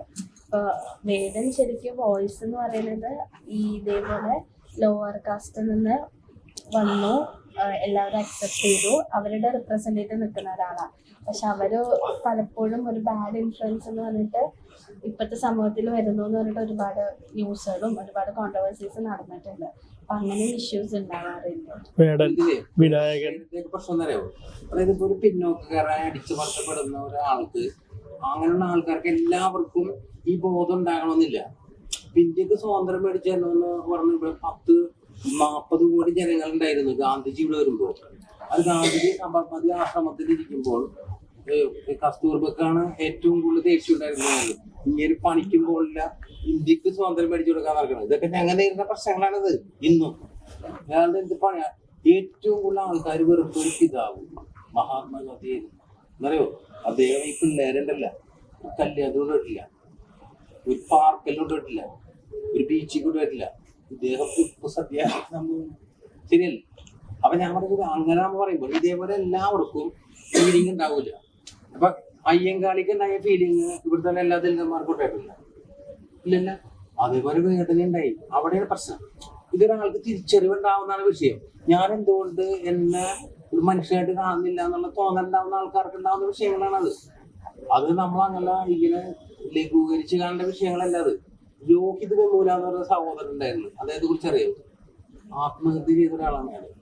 ദളിതനായതിന്റെ പേരില് പീഡനങ്ങൾ ഏറ്റുവാങ്ങിയിട്ട് ആത്മഹത്യ ചെയ്തു തോന്നുന്നു. അതെല്ലാവർക്കും ഉണ്ടാവില്ല ഇത്. പക്ഷെ അതുണ്ടാകുന്ന ഒരാളിൽ അതൊരു സാമൂഹ്യ പരിവർത്തനത്തിന് കാരണമാണ്. അപ്പൊ വേടന പാടുന്നതില് അയാൾ ആരാണെന്നുള്ളതല്ല, അയാൾ പാടുന്നതിൽ കാര്യമുണ്ടെന്നുള്ളതാണ് വിഷയം. അയാൾ പാടുന്നതിൽ കാര്യമുണ്ട്. അപ്പൊ അത് പ്രശ്നമാണ്. അത് ഈ പാടുന്ന ആളുകൾ ചെലുത്തുന്ന ഇൻഫ്ലുവൻസ് ഉണ്ട്. ഇപ്പൊ അദ്ദേഹം നോക്കുകയാണെങ്കിൽ ഇപ്പൊ വിനായകൻ അഭിനയിക്കുന്നുണ്ടോ, അഭിനയം അടിപൊളിയാണ്, ഇഷ്ടമാണ്, നമുക്ക് ഭയങ്കര പുള്ളിയുടെ അഭിനയം കാരണം അത്രയും വർഷത്തെ എക്സ്പീരിയൻസ് ഉണ്ട്, ഇഷ്ടമാണ്. പക്ഷെ അദ്ദേഹം ചെയ്ത പ്രവർത്തികൾ മറ്റുള്ള ഇൻഫ്ലുവൻസ് ചെയ്യുന്നുണ്ടോ എന്നുള്ള കാര്യമാണ് ചോദിച്ചത്. എനിക്ക് ഞാൻ ചോദിക്കുന്ന കാര്യം, അദ്ദേഹം ചോദിച്ച കാര്യത്തില്ല, ഞാൻ ചോദിക്കുന്ന കാര്യം. അപ്പൊ അത് ഇൻഫ്ലുവൻസ് ചെയ്യുന്നുണ്ടോ? അപ്പൊ ഇങ്ങനെയുള്ള കാര്യങ്ങൾ വരുമ്പോൾ ദളിതർ ഒരു ഇൻഫ്ലുവൻസ് ഒരു കാര്യങ്ങളിലേക്ക് കയറി, അദ്ദേഹം തന്നെ പറയുന്നത് ദളിതരാണെന്ന്, അദ്ദേഹം കയറി വരുന്ന കാര്യങ്ങൾ ചെയ്യുമ്പോൾ ഇത് കൂടുതൽ ഇൻഫ്ലുവൻസ് ചെയ്യൂലേ ആളുകളെ എന്നുള്ള. ഒരു കറുത്തവന് അല്ലെങ്കിൽ ഒരു ദളിത് സമുദായത്തിൽപ്പെട്ടവനെ ഇതിൽ സെറ്റ് ചെയ്യേണ്ടെന്നാണ് ആൾക്കാർ നോക്കിയിരിക്കുന്നത്. നേരെ മറിച്ച് നിങ്ങൾ വേറൊരു കമ്മ്യൂണിറ്റിയില്ല, ഒരു സവർണർ എന്ന് പറയുന്ന ആൾക്കാർ ചെയ്യുന്നതിനെ കുറിച്ച് സമൂഹം അങ്ങനെ അന്വേഷിച്ച് നടക്കുന്നില്ല.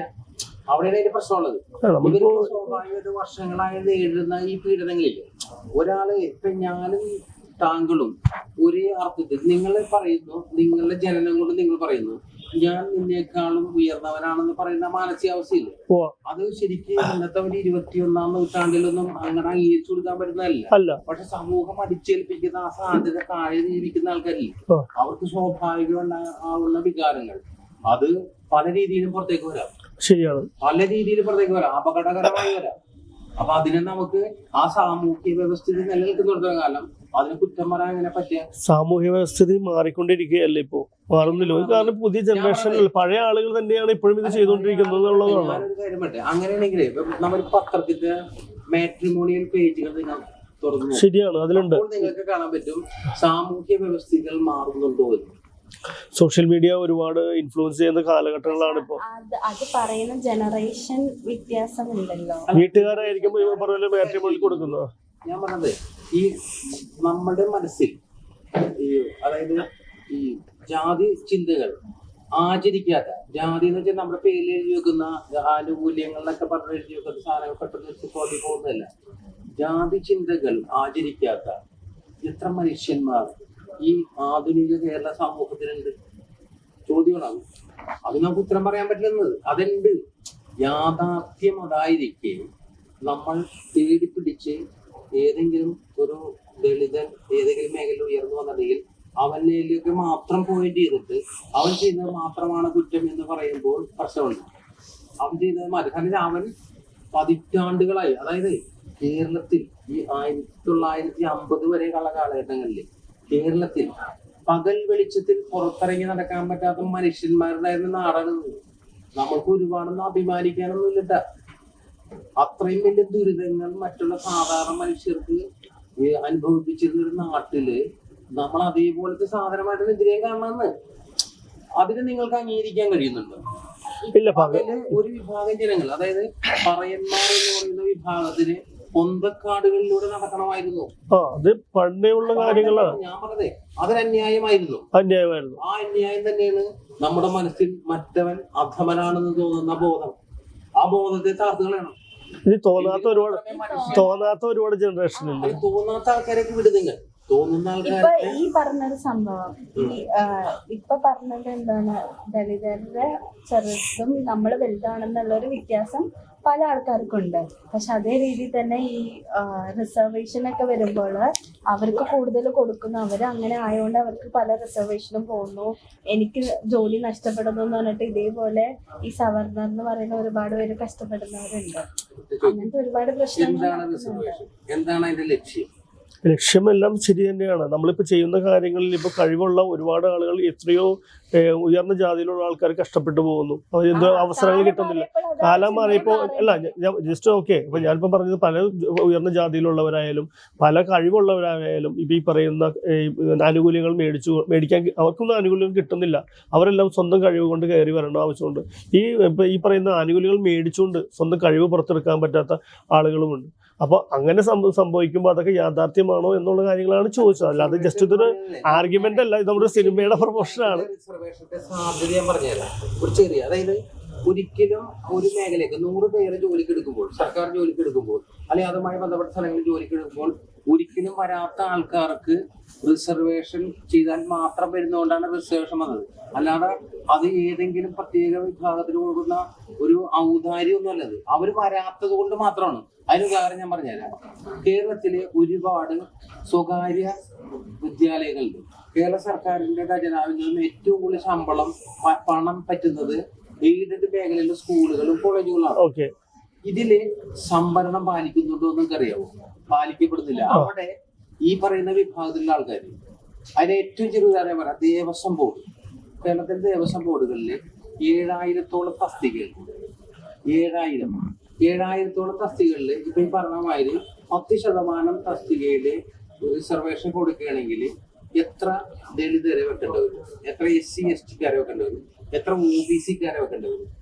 അപ്പൊ അത് നോക്കുമ്പോൾ നമുക്ക് മനസ്സിലാവുന്നത് 7000-ൽ 6000 സംതിങ് പോസ്റ്റുകൾ, 6500-ഓളം പോസ്റ്റുകൾ അവർക്ക് മുകളിലുള്ള ഉന്നത സമുദായത്തിലെ ആൾക്കാരുടെ കൈവച്ചു. അവിടെ റിസർവേഷൻ ഇല്ലാത്തതുകൊണ്ടാണ്. അപ്പൊ റിസർവേഷൻ എന്നുള്ളത് അവിടെ ഇവരെ നിയമപരമായി അവരെ പാലിക്കപ്പെടുന്ന അവസ്ഥയിലേക്ക് എത്തിക്കാൻ വേണ്ടിയുള്ളതാണ്. അതിപ്പോഴും നമുക്ക് എത്തിക്കാൻ പറ്റുന്നില്ല. ഞാൻ ഒരു കാര്യം പറ്റും, ഉദാഹരണമായിട്ട് ദേവസ്വം ബോർഡ് ഭരിക്കുന്നത് ഓരോ കാലഘട്ടങ്ങളിൽ ഒരു സർക്കാരാണ്. ആ സർക്കാർ ഒരു ഉത്തരവ് പ്രകടിപ്പിക്കുന്നു. ഉത്തരവ് പ്രകടിപ്പിക്കുന്നപ്പോൾ ഗുരുവായൂർ ക്ഷേത്രത്തിലേക്ക് ഭക്ഷണം ഉണ്ടാക്കാൻ, കുശിനിപ്പണ ചെയ്യാൻ ഒരാളെ ആവശ്യമുണ്ട്. അപ്പൊ സത്യത്തിൽ സർക്കാർ ചെയ്യേണ്ടത് ഇങ്ങനെയാണ്. PSC ഒക്കെ വഴി അല്ലെങ്കിൽ ദേവസ്വം ബോർഡ് ക്ഷണിക്കും. അല്ലെ, അത് ഒറ്റ കാര്യം ഞാൻ പറഞ്ഞുതരാം. മറ്റേ ഭക്ഷണം ഉണ്ടാക്കുന്നതിൽ, അതായത് ഫുഡ് ഉണ്ടാക്കുന്നതിനെ കാറ്ററിംഗ് ഇതിന് പഠിച്ചിട്ടുള്ള ബിരുദധാരിയായ ഒരാള്, 10 വർഷം എക്സ്പീരിയൻസ് ഒരാളെ ഹിന്ദു സമുദായത്തിൽപ്പെട്ട ഒരാളെ ക്ഷണിക്കുക. അതാണ് ഒരു മര്യാദ. അവിടെ ക്ഷണിച്ചത് ഒരു മലയാള ബ്രാഹ്മണനാണെന്നാണ്. അവര് ഭക്ഷണം ഉണ്ടാക്കാൻ പോലും അറിയാൻ ചോദിച്ചിട്ടില്ല. അതായത് ഈ പള്ളികളായാലും ഞാൻ ക്രിസ്ത്യനാണ്. പള്ളികളിലാകുമ്പോൾ പള്ളികളിലെ ഓരോ ആചാരങ്ങൾ അനുസരിച്ച് ഇപ്പൊ യാക്കോബിറ്റ്സുകാരനെ കൊണ്ടുപോയിട്ട് ഒരു സിറിയൻ പള്ളിയിൽ അവരുടെ സഭയിൽ കൊണ്ട് ചെയ്യില്ല. അപ്പോൾ ഓരോ കാര്യങ്ങളും ഇപ്പോൾ ഓരോന്ന് പഠിച്ചു കഴിഞ്ഞാൽ അതൊക്കെ ആ ഒരു കാലഘട്ടം ആ ഒരു ഇതിന്റെ രൂപത്തിൽ ചെയ്യുന്നതായിട്ടാണ് എനിക്ക് തോന്നുന്നത്. ഞാനൊരു ക്രിസ്ത്യനായതുകൊണ്ട് ചില കാര്യങ്ങൾ എനിക്ക് പറയേണ്ട കാര്യങ്ങൾ അങ്ങനെയാണ്. പക്ഷെ ഓക്കെ അല്ല, പൊതുമേഖല എനിക്ക് ദേവസ്വം ബോർഡ് ഒരിക്കലും എനിക്ക് തോന്നുന്ന അതിലെ ബാക്കിയുള്ള കാര്യങ്ങളിൽ ഈ പറഞ്ഞ പോലെ സർക്കാരിന് ഈ ഇടപെടുക. അതിന്റെ PSC ഒക്കെ എഴുതുന്ന ഒരു ഹിന്ദുക്കളൊക്കെ തന്നെയാണെന്ന് തോന്നുന്നു. അതിന്റെ ഈ പറയുന്ന അതിന്റെ തസ്തികകളിൽ ഓരോരോ തസ്തികകൾക്കും കൊടുക്കേണ്ട ഒരു മന്ത്രി, ഒരു കേരളത്തിലെ മന്ത്രി, നമ്മൾ എത്രത്തോളം മാറിയിട്ടില്ല എന്നുള്ള കഴിവ്. ഒരു മന്ത്രി, ആ വിഭാഗം ദേവസ്വം ബോർഡ് കൈകാര്യം ചെയ്ത മന്ത്രി ഒരു വിളക്ക് കത്തിക്കുന്ന സ്ഥലത്ത് ചെന്നിട്ട് അദ്ദേഹത്തിന്റെ കയ്യിൽ വിളക്ക് വെക്കാതെ അവിടുത്തെ ജോലിക്കാരൻ താഴത്ത് വിളക്ക് വെച്ചപ്പോൾ നമ്മൾ എത്രയോ നൂറ്റാണ്ടുകൾ പുറകിട്ട് പോയി. അത് ഇപ്പോഴും നിങ്ങൾ പറയുന്നത് എത്ര നൂറ്റാണ്ടാണ് മനുഷ്യന്നുള്ളത് നമുക്ക് സാറ് പറയുന്നത് ഇപ്പൊ ചെയ്യുന്നത് ഒരു 25 വയസ്സുള്ള ഒരു പയ്യനാണ് അത് ചെയ്യുന്നതെങ്കിൽ ഇപ്പൊ സാറ് പറയുന്ന ഒരു കാര്യത്തിന് നമ്മൾക്ക് വേണമെങ്കിൽ യോജിക്കാം. ഈ ന്യൂ ജനറേഷൻ എന്നുള്ള സംഭവത്തിൽ ഈ പറയുന്ന കാര്യങ്ങൾ കുറഞ്ഞു വരുന്നില്ലേ എന്നുള്ള ചോദ്യമാണ്. അത് സിനിമകൾ ഓക്കെ, നമ്മൾ ചെയ്യുന്ന കാര്യങ്ങൾ നമ്മൾ സമ്മതിക്കും. അതല്ല, അപ്പൊ അതിന് മുന്നോട്ടുള്ള ആളുകളുടെ ചിന്ത ഇനിയൊരു ജനറേഷനാണല്ലോ.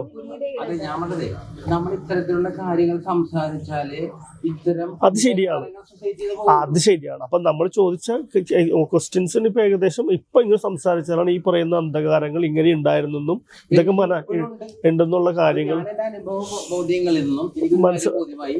ഞാൻ 20 വർഷത്തോളം സർക്കാർ സർവീസ് ജോലി ചെയ്തപ്പോൾ ഉന്നത സമുദായം എന്ന് പറയപ്പെടുന്നതാണ് ഞാൻ പറഞ്ഞിട്ടുണ്ട്.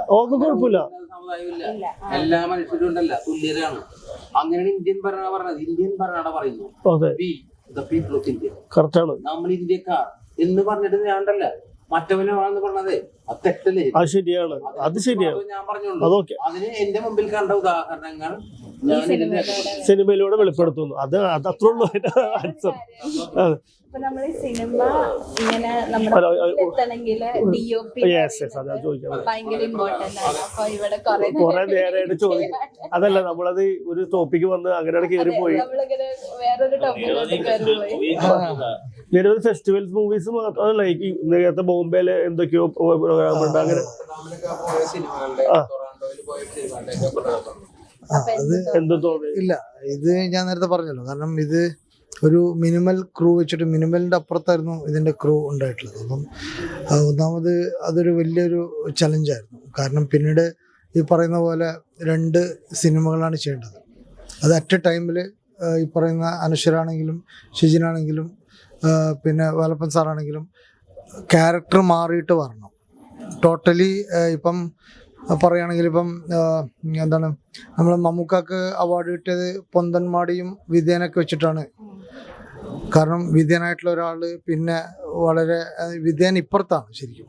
പൊന്തന്മാടും വിദ്യനും സിനിമ വരുമ്പോൾ ഉണ്ടാകുന്ന ഒരു ഇതുണ്ടല്ലോ എന്ന് പറഞ്ഞ പോലെയാണ് ഈ പിന്നെ അനശ്വരയുടെ ആക്ടിങ് ഒക്കെ. കാര്യം ഒരു തലത്ത് എന്താണ് ഒരു സ്ത്രീയുടെ എല്ലാ പീഡനങ്ങളും അനുഭവിച്ചിട്ട് ഒതുങ്ങി കഴിയുന്ന ഒരു സ്ത്രീ, നേരെ ഇപ്പുറത്താണെങ്കിൽ കുറച്ചുകൂടെ ബോൾഡായിട്ടുള്ള ഒരു അഡ്വക്കേറ്റ് ആയിട്ടുള്ള ക്യാരക്ടർ.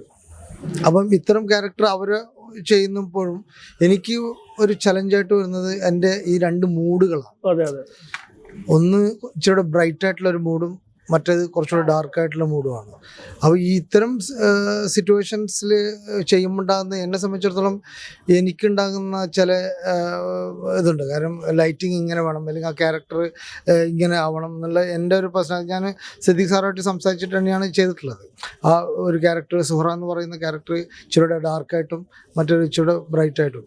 അത് ഈ പറയുന്ന പോലെ എത്രമാത്രം അത് അതിൻ്റെ ഔന്നിത്യത്തിലേക്ക് എത്താൻ പറ്റിയെന്നുള്ളത് എനിക്ക് പറഞ്ഞറിയാൻ പറ്റില്ല. പക്ഷെ എന്നാലും എന്നെ കൊണ്ട് ചെയ്യുന്നത് ഞാൻ ചെയ്തിട്ടുണ്ടെന്നുള്ളതാണ് എനിക്ക്. സാറേ, ഈ ഒരാള് ആക്ടർ അവര് സന്തോഷവതി ആവാനും അല്ലെങ്കിൽ ദുഃഖമാവാനും ക്യാമറയുടെ ലൈറ്റിങ്ങിനും ക്യാമറയ്ക്കും തീർച്ചയായിട്ടും അത് എത്രമാത്രം ഇതില് ഈ കാര്യത്തിൽ ബ്യൂട്ടിഫുൾ ആണ്. അപ്പൊ ആ ഒരു ക്യാരക്ടർ എന്ന് വെച്ചാൽ ഒരു ഹിന്ദു ക്യാരക്ടറായിട്ടാണ് ഡാർക്കും ഒരു ഇതായിട്ടും ആ ഒരു മൂഡും ഫേസിലെ ഇതെല്ലാം വരണമല്ലോ. തീർച്ചയായിട്ടും അത് ഫോട്ടോഗ്രാഫി മാത്രമല്ല, ഈവൻ കോസ്റ്റ്യൂം പോലും അതിന് സപ്പോർട്ട്, ഈവൻ മേക്കപ്പ് പോലും അതിന് ഒരു ഘടകമാണ്. അപ്പം ഇതൊക്കെ ഒത്തു വരുമ്പോഴാണ് ഒരു ഈ പറയുന്ന ഒരു സാധനം. ഇപ്പം ഓട്ടോമാറ്റിക്കലി ഇപ്പം പിന്നെ മറ്റേ ശ്രീദേവി എന്ന് പറയുന്ന ഒരു ക്യാരക്ടറിന് പെട്ടെന്ന് സാർ പറയുകയാണെങ്കിൽ നമുക്ക് അടുത്ത ഷോട്ട് അതിലേക്ക് പോകാം എന്ന് പറയും.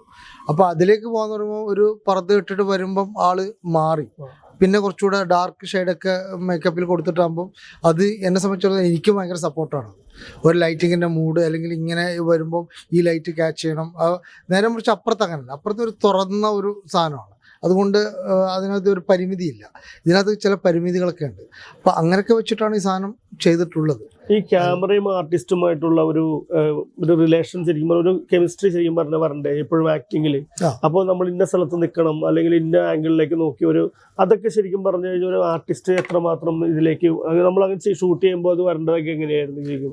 തീർച്ചയായിട്ടും അത് ഇപ്പം ഞാനിപ്പം ഒരു കോമ്പിനേഷൻ 3 ആളൊക്കെ ഉള്ള ഒരു കോമ്പിനേഷൻ ഷൂട്ട് ചെയ്യുമ്പം ലുക്ക് ഒരിക്കലും ഡയറക്റ്റ് കൊടുക്കാൻ പാടില്ല ശരിക്കും. അത് ക്യാമറക്കൊരു ആംഗിൾ, ആ ആംഗിൾ മാത്രം ലുക്ക്, എന്നാലേ സിനിമ കാണുമ്പോൾ അവരിലേക്ക് നോക്കുന്ന പോലെ ഉണ്ടാവും. പക്ഷെ യഥാർത്ഥത്തിൽ അവരവിടെ നോക്കുകയായിരിക്കില്ല, ഞാൻ പറയുന്ന ഒരു ആംഗിളിലൊക്കെ ആയിരിക്കും അവർ നോക്കുക. നേരെ മറിച്ച് അവർ ഡയറക്റ്റ് നോക്കുകയാണെങ്കിൽ നിങ്ങൾ സിനിമ കാണുമ്പോൾ അവർ വേറെ എവിടെയോ നോക്കുന്ന പോലെയൊക്കെ ഉണ്ടാവുക. അപ്പം അത് ഈ സിനിമോട്ടോഗ്രാഫിക്കൽ ഒരു എന്താണ് അതിൻ്റെ ഒരു ബേസ് ആണ്, അത് എന്തായാലും പഠിച്ചേ പറ്റുള്ളൂ. എല്ലാവരും ബ്രേക്ക് റൂള് ഉണ്ട്, റൂള് ബ്രേക്ക് ചെയ്തുകൊണ്ടാണ്. അപ്പൊ അങ്ങനത്തെ ഒരു സംഭവം വരുമ്പോൾ ഷെജിൻ എന്ന് പറയുന്നത് ഒരുപാട് എക്സ്പീരിയൻസ് അല്ല, പക്ഷെ ഒരുപാട് കാര്യങ്ങൾ കണ്ടുപിടിച്ചതാണ്. ആക്ടേഴ്സ് 2 സിനിമയിലും അഭിനയിച്ചിരുന്ന ആളാണ്. അപ്പോൾ അതിന്റെ ഇടയിൽ ഡയറക്ടറിന്റെ ഒരു ബ്രില്യൻസ് ഒക്കെ ഇതിൽ വരുമ്പോൾ അത് നിങ്ങളൊരു എന്താ പറയുക, നിങ്ങളൊരു കെമിസ്ട്രി ഒക്കെ എങ്ങനെയാണ് അതിന്റെ ഒരു ചലഞ്ചായിരുന്നാണ് ശരിക്കും പറഞ്ഞത്? തീർച്ചയായിട്ടും ഇപ്പം നിങ്ങൾ പറഞ്ഞ പോലെ ഇപ്പം ഒരു മുമ്പൊക്കെ ഒരു 180 പോയിട്ട് അതിന്റെ അപ്പുറത്ത് കിടക്കാൻ പാടില്ല, ഇൻ ബിറ്റ്വീൻ വേറെ ഷോട്ട് വേണമെന്നൊക്കെ പറയാം. അതൊക്കെ ബ്രേക്ക് ചെയ്തു. അതിപ്പോ നിങ്ങൾക്ക് എങ്ങനെ വേണമെങ്കിലും, പക്ഷെ ആള് ഉൾക്കൊണ്ടാൽ മതി, ഒരു കാഴ്ചക്കാരന് അത് കിട്ടിയാൽ മതി എന്നുള്ളതാണ്.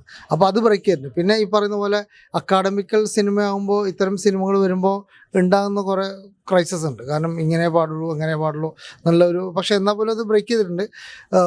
ഇപ്പം ഞാൻ പറയാം, ഇപ്പം ഇറാനിയൻ സിനിമകളൊക്കെ കാണുമ്പോൾ അല്ലെങ്കിൽ ലാറ്റിൻ അമേരിക്കൻ സിനിമകൾ കാണുമ്പോഴൊക്കെ നമുക്ക് ഒരു ഷോട്ടിൽ നിന്ന് മറ്റേ ഷോട്ടിലേക്ക് ആദ്യമൊക്കെ പറയുന്നു, ഒരു വൈഡ് ഷോട്ടിൽ നിന്ന് ഒരു മിഡ് വന്ന് പിന്നെ ക്ലോസിലേക്ക് പോകാൻ പറ്റും എന്നൊക്കെ പറയും. ഇപ്പം അതൊന്നുമില്ല. ഇപ്പോൾ ഡയറക്റ്റ്ലി നിങ്ങളൊരു വൈഡ് ഷോട്ടിൽ നേരെ എക്സ്ട്രീം ക്ലോസിലേക്ക് വരും.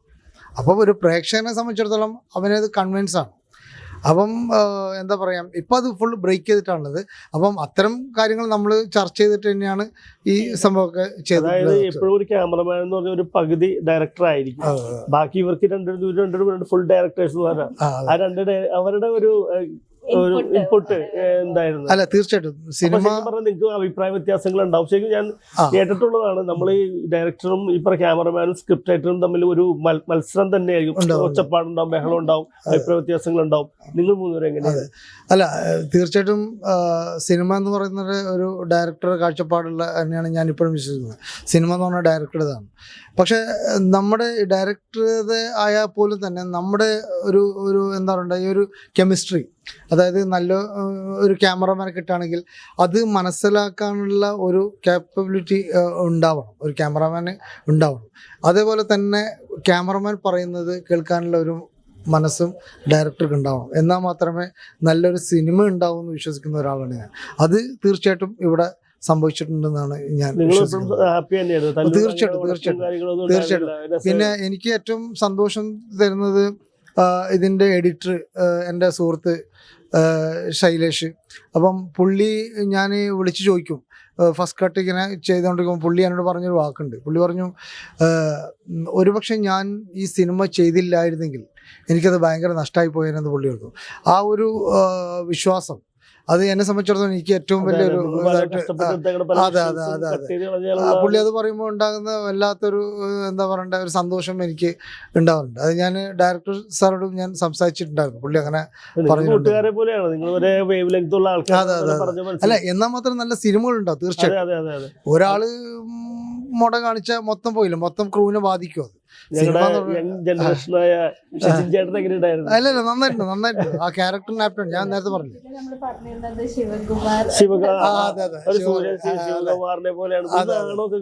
അല്ല, തീർച്ചയായിട്ടും ഈ പറഞ്ഞ പോലെ ഞാൻ സ്ക്രിപ്റ്റ് വായിക്കുമ്പോൾ വായിച്ചു കഴിഞ്ഞിട്ട് പിന്നെ ഇവരൊക്കെ കാണുമ്പോൾ എനിക്ക് ആ ക്യാരക്ടറിന് ഭയങ്കരമായിട്ട് ആപ്റ്റായിട്ട് തോന്നി.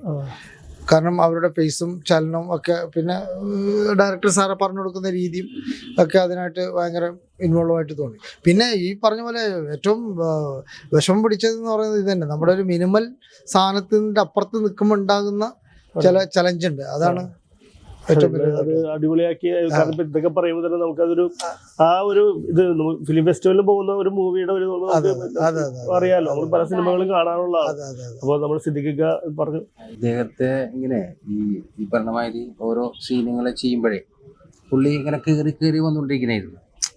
അപ്പോൾ ഞാൻ ഈ ഹെൽത്ത് ഡിപ്പാർട്ട്മെന്റിൽ വർക്ക് ചെയ്തതാണെന്നുള്ളതിൽ ഞാൻ ജീവിതത്തിൽ ഞാൻ ഇതിൽ കണ്ടത്, ഞങ്ങൾ ഓഫീസിലെ വല്ല കാര്യങ്ങൾക്ക് വേണ്ടിയാണ് ഫുഡ് ഇൻസ്പെക്ടറെ നേരിട്ട് കണ്ടേക്കണം.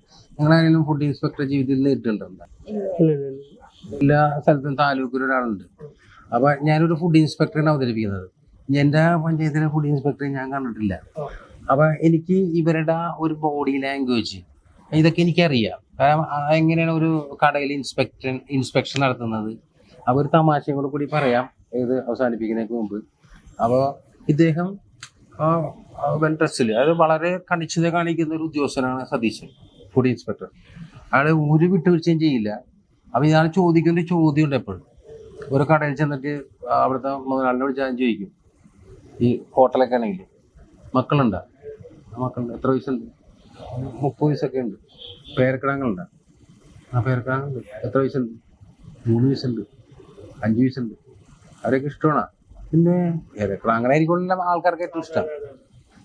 അവർക്ക് കൊടുക്കാൻ പറ്റുന്ന രീതിയിൽ പാകം ചെയ്ത സാധനം ഇവിടെ വെക്കാൻ പറ്റുള്ളൂ എന്ന് പറയും.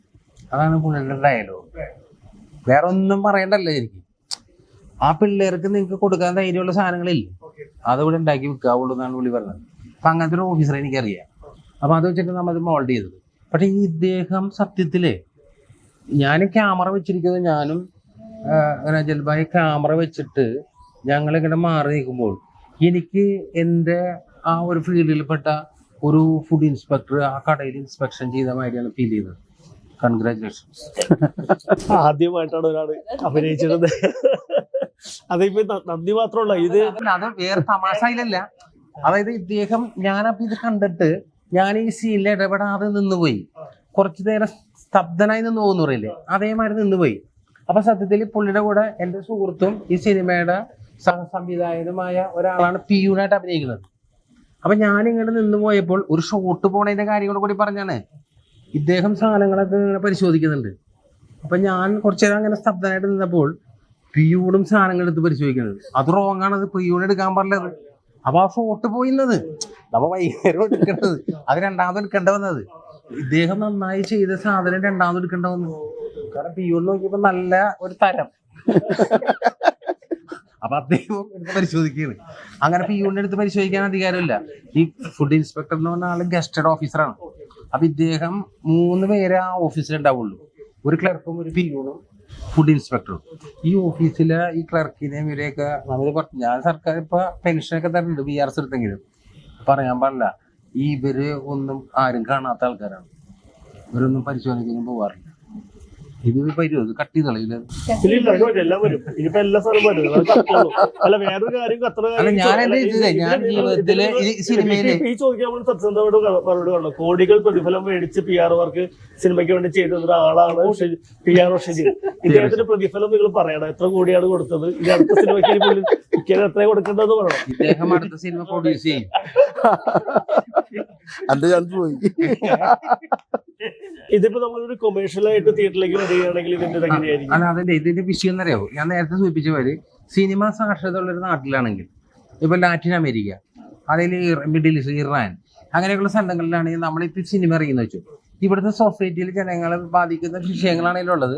ഇതിൽ മമ്മൂട്ടി മോഹൻലാലും ഇല്ല, ഷെജിനും ഡോക്ടറും ഒക്കെയാണ് ഉള്ളത്, ബാൽപ്പ മാഷൊക്കെയാണ് ഉള്ളത് എന്ന് വെച്ചിട്ട് ആൾക്കാർ കാണണമെങ്കിൽ. ഇവിടെ സിനിമ സാക്ഷരത ഇല്ലാത്തതുകൊണ്ട് ഇത് ചിലപ്പോൾ സിനിമ തിയേറ്ററിൽ 100 തിയേറ്ററിലൊന്നും ഓടുന്നത് 100 കോടി പടമൊന്നും അല്ലത്. ഇതാണ് വ്യത്യാസം. സിനിമ സാക്ഷരത വളരെ പ്രധാനപ്പെട്ട ഘടകമാണ് അത്. അപ്പം നമ്മൾ തെറ്റിദ്ധരിപ്പിച്ചിരിക്കുന്നത്, അതായത് ഇവിടെ ഇറങ്ങുന്ന സിനിമകൾ, അപ്പം ഞാൻ നേരത്തെ സൂചിപ്പിച്ച മാതിരി ഒരു മനുഷ്യൻ അല്ല കൊമേഴ്സ്യലാവണ എങ്ങനെയാണ്. ഞാൻ ഇറങ്ങിപ്പോന്നൊരു സിനിമയുടെ കാര്യം പറഞ്ഞിട്ട് അവസാനിപ്പിക്കാം. ഒരു മനുഷ്യന് ഇങ്ങനെ ഒരു കട്ടർ, വുഡ് കട്ടർ, പെട്രോളൊക്കെ അടിച്ച് കത്തിക്കുന്ന സാധനം, അതുകൊണ്ട് ഇങ്ങനെ ആളിലേക്ക് ഇങ്ങനെ മുറിച്ചുകൊണ്ട് നടക്കുന്ന സാധനം 200 കോടി രൂപ കിട്ടിയിരുന്ന ആട്ടാണ് ഞാൻ ജീവിക്കുന്നത്. ആ സിനിമ ഇന്റർവെല്ലത്തിനേക്കുമ്പോ ഞാൻ ഇറങ്ങിപ്പോന്റെ വന്നു. അല്ല, ഞാൻ പറഞ്ഞത് അതാണ് കൊമേഴ്സ്യൽ സിനിമ എന്ന് പറയുന്നെങ്കിൽ എനിക്കൊന്നും പറയാനില്ല. എന്തെങ്കിലും കിട്ടണ്ടേ? അതല്ല നമ്മൾ കണ്ടീഷൻ ഉണ്ട്, ഇദ്ദേഹം സമ്മതിച്ചൊരു കണ്ടീഷൻ ഉണ്ട്. ഈ കാശ് പ്രതീക്ഷിക്കണ്ട. അല്ല, ഇതിലെ ഒരു കാര്യമുള്ളത്, നമുക്ക് സമൂഹത്തിന് ഒരു മെസ്സേജ് കൊടുക്കുക എന്നുള്ളതാണ് ഇമ്പോർട്ടൻസ്. ഞാൻ ബേസിക്കലി സോഷ്യൽ വർക്ക് ചെയ്യുന്ന ഒരു വ്യക്തിയാണ്. എൻ്റെ അധ്വാനത്തിൻ്റെ ഒരു വിഹിതം അതിനുവേണ്ടി മാറ്റി വയ്ക്കുന്നുണ്ട്. അത് ഒരു രൂപത്തിൽ അല്ലെങ്കിൽ മറ്റൊരു രൂപത്തിൽ ഞാൻ ചെയ്യുന്നുണ്ട്. അത് സിനിമയായിട്ടൊന്നുമല്ല ഞാൻ പറഞ്ഞു, പല രൂപത്തിലും ചെയ്യുന്നുണ്ട്. അപ്പോൾ ഈ എന്നെ സംബന്ധിച്ച് ഞാൻ പറഞ്ഞല്ലോ, എനിക്ക് തെരുവിലിറങ്ങി സമരം നടത്താനുള്ള സമയമില്ല, അല്ലെങ്കിൽ സെക്രട്ടേറിയറ്റിൽ പോയി ധർണ ഇരിക്കാനുള്ള നേരമില്ല. സ്വാഭാവികമായിട്ട് നിങ്ങൾ കണ്ട സമരമുറ അതൊക്കെയായിരിക്കും, അല്ലെങ്കിൽ അറ്റൻഷൻ വരുത്തുന്ന പല മാർഗങ്ങളായിരിക്കും. എന്നെ സംബന്ധിച്ച് അതിന് നേരമില്ല. അപ്പോൾ ഞാൻ അധ്വാനിക്കുന്നതിൻ്റെ ഒരു വിഹിതം വെച്ചിട്ട് ഒരു മെസ്സേജ്, ഒരു ദൃശ്യവൽക്കരിച്ച് കൊടുക്കുക എന്ന് പറഞ്ഞു കഴിഞ്ഞാൽ അത് ഒരു വലിയൊരു സംഭവമായിട്ട് എനിക്ക് തോന്നുന്നത്. ഒരുപാട് പേർക്ക് കാണാനുള്ളൊരു അവസരമായി. പിന്നെ ഞാൻ പറഞ്ഞില്ലേ, ആക്സെപ്റ്റ് ചെയ്യുക എന്നുള്ളത് പബ്ലിക്കിൻ്റെ കാര്യങ്ങളാണ്. എല്ലാവരും മെസ്സേജ് തരുന്നുണ്ട്, പല രൂപത്തിലാണെന്നുള്ളൂ. ഇത് കാണണം എന്നുള്ള ആഗ്രഹത്തിലാണ് ചെയ്തത്. കാണണം എന്ന് പറയുമ്പോൾ അത് തിയേറ്ററിൽ തന്നെ കാണണം എന്നാണ് നമ്മൾ ആഗ്രഹിക്കുന്നത്. അപ്പൊ അതുകൊണ്ടാണ് ഞാൻ പറഞ്ഞത് സിനിമ. തീർച്ചയായിട്ടും ഈ 2 സിനിമയും തിയേറ്റർ റിലീസാണ്. കാരണം അത് എപ്പോഴും ഒരു സിനിമ ചെയ്യാന്ന് പറഞ്ഞാൽ അതിന്റെ പൂർണ്ണതയിലെത്തണം എന്നുണ്ടെങ്കിൽ തിയേറ്ററിൽ തന്നെ വേണം. അത് ഞാൻ ഏത് ഒരു ഉത്തരവാദിത്തം ഏറ്റെടുത്താലും എൻ്റെ പോളിസി അതൊക്കെ. അപ്പൊ അങ്ങനെ ചെയ്യണം. അപ്പൊ അതുകൊണ്ട് തിയേറ്ററിൽ കാണണം. വേറൊരു കാര്യം വെച്ചാൽ നമ്മളിപ്പം പല സിനിമകളും ഇപ്പം ഫിലിം ഫെസ്റ്റിവൽ, ഇപ്പം IFFK പോലുള്ള ഫിലിം ഫെസ്റ്റിവലിൽ പിന്നെ പ്രദർശിപ്പിക്കുമ്പോൾ ഒരുപാട് ആൾക്കാർ ഇടിച്ചു കയറി അതിനകത്ത് നിലത്ത് ഇരിക്കാൻ പോലും പറ്റാണ്ട് ഒക്കെ വരുന്നൊരു സംഭവമുണ്ട്. നേരെ മറിച്ച് ആ സിനിമകൾ തിയേറ്ററിൽ ചെന്നാൽ ഒരൊറ്റ കുട്ടി പോലും ഉണ്ടാവില്ല. അപ്പം അങ്ങനത്തെ ഒരു വിഷയമുണ്ട്. കാരണം ഒരു അവാർഡ് കിട്ടിപ്പോയാൽ അവൻ്റെ കാര്യം കഴിഞ്ഞു ശരിക്കും. അതാണ് മറ്റുള്ള രാജ്യങ്ങളിൽ അങ്ങനെയല്ല. ഒരു അവാർഡ് കിട്ടിയ സിനിമകളെന്ന് പറഞ്ഞു കഴിഞ്ഞാൽ അവർ ഏറ്റെടുക്കുകയാണ്. പിന്നെ നേരെ മറിച്ച് ഇന്ത്യയിൽ അങ്ങനെയല്ല, അല്ലേ സിദ്ദിഖ് സാർ? അങ്ങനത്തെ ഒരു ഇല്ല. അതാണ് അതിൻ്റെ വിഷയം. അതിലൊരു ഉദാഹരണമുണ്ട്. ഒരിക്കൽ IFFK റഷ്യയിൽ നിന്നും ഒരു പ്രതിനിധി വന്നു, റഷ്യൻ സംവിധായകനോ അതിൻ്റെ സിനിമക്കാരൻ. അപ്പം അവിടെ സിനിമ ഏറ്റവും കൂടുതൽ കാണുന്ന ആൾക്കാരിൽ പെട്ട ഒരു രാജ്യമാണ് സോവിയറ്റ് യൂണിയൻ, പഴയ സോവിയറ്റ് യൂണിയൻ.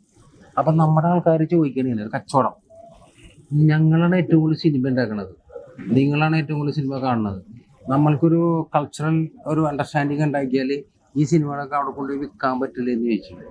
അപ്പൊ അവര് പറഞ്ഞ ഉത്തരവുണ്ടത്, ഞങ്ങളുടെ നാട്ടിലെ സിനിമാ സാക്ഷരതയുള്ള ആൾക്കാരാണ്. അപ്പൊ മനസ്സിലായില്ലേ, അത്ര ഉള്ളത്. അവിടെ ഓടൂല ഈ സാധനം. പക്ഷേ ഇത് പറയണ്ടോ, നിങ്ങൾ പറയണ്ടേ? നിഴൽ വ്യാപാരികൾ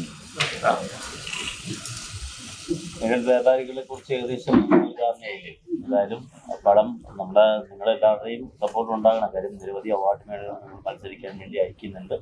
അത് ഏതെങ്കിലും രീതിയിലൊക്കെ പരിഗണിക്കും എന്നുള്ള വിശ്വാസമുണ്ട്. അതിൻ്റെ കഥ പങ്കുവെച്ചിട്ട് പിന്നെ അതുപോലെ തന്നെ അത് കഴിഞ്ഞ് തിയേറ്റർ റിലീസ് വരുമ്പോൾ മറ്റെന്തായാലും നമ്മൾ തിയേറ്ററിൽ ഇത് ഇറക്കണം. എന്തായാലും നല്ലൊരു സോഷ്യൽ മെസ്സേജാണ് കൊടുക്കുന്നത് എന്നുള്ള നല്ല വിശ്വാസം ഞങ്ങൾക്കുണ്ട്. അപ്പോൾ പൊതുവെ ഇങ്ങനെയുള്ള മെസ്സേജ് കൊടുക്കുമ്പോൾ വിവാദങ്ങൾ ഉണ്ടാവാം. അപ്പൊ അങ്ങനെ ഉണ്ടാകുമ്പോൾ നിങ്ങൾ ഞങ്ങളുടെ ഒപ്പം കൂടെ ഉണ്ടാവും. എന്തായാലും റീച്ചുകൾ ഇപ്പോ എന്തായാലും വിവാദങ്ങൾ ഉണ്ടാവുമ്പോൾ ഉണ്ടാവാൻ വേണ്ടിയിട്ടല്ല ഇവിടെ അല്ല വിവാദം അത് മനസ്സിലാക്കാൻ ചിലപ്പോൾ വിവാദമാണെന്ന് നിങ്ങൾ പറഞ്ഞു ആളുകൾ ഇപ്പൊ JST ഒക്കെ ഇറങ്ങി വിവാദമാണ് സിനിമ കണ്ടു കഴിഞ്ഞാൽ ഞങ്ങൾക്ക് ഒരു വിവാദം തോന്നിയില്ല. അതേപോലെ നിങ്ങൾ വിവാദം എന്ന് പറഞ്ഞാൽ ചിലപ്പോൾ ആൾക്കാർ നല്ലതാണെങ്കിൽ ആ ഏറ്റെടുത്ത് പോകും. നമ്മള് മനഃപൂർവ്വം വിവാദമാക്കാൻ ശ്രമിക്കുന്നില്ല. പക്ഷെ ഈ നിഴൽ വ്യാപാരികളും സാലിഹും അത്തരത്തിൽ കാണുന്ന പ്രേക്ഷകർക്ക് മനസ്സിലാവും. പ്രശ്നം സെൻസർ കിട്ടി പിന്നെ നമുക്ക് ഒന്നും നോക്കാനില്ല. ഈ രണ്ട് ചിത്രത്തിന്റെ കഥയും ഒന്നിനൊന്ന് ഭയങ്കര തീക്ഷ്ണമായ പ്രമേയമാണത്. ദേശീയവാർഡ് എന്നുള്ള രീതിയിലാണ് അവാർഡ് കിട്ടും. എന്താണ് പറയുന്നത്, ബെസ്റ്റ് ഡയറക്ടർക്ക് നല്ലൊരു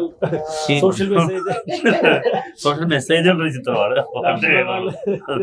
അടുത്ത ദേശീയവാർഡ് മേടിക്കുന്ന ആളാണ് എല്ലാവരും ചോദിക്കുന്നത്.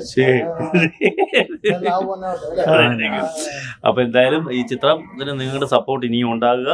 തിയേറ്ററിൽ ഞങ്ങൾ എത്തുമ്പോഴും ഞങ്ങളുടെ പടം റിലീസാകുമ്പോഴും അവാർഡിന് പോകുമ്പോഴും ഒക്കെ നിങ്ങളുടെ തുടർന്നുള്ള മീഡിയ സപ്പോർട്ട് കാണുമെന്നറിയാം. എന്തായാലും ഈ വക കാര്യങ്ങൾ പോകും. എല്ലാവർക്കും ഈ പറഞ്ഞ പോലെ അതിലെ പനോരമയിലെ ആദ്യത്തെ പടം തന്നെ പനോരമ സെലക്ഷൻ കിട്ടിയ ഡയറക്ടർ താഗ്ര. അപ്പൊ എല്ലാവർക്കും വിജയാശംസകൾ. അപ്പൊ ഞങ്ങള് എന്തെങ്കിലും രീതിയിൽ നിങ്ങള് ഇറിറ്റേറ്റ് ചെയ്ത എന്തെങ്കിലും സംഭാഷണങ്ങൾ ഉണ്ടായിട്ടുണ്ടെങ്കിൽ അതങ്ങനെയല്ല.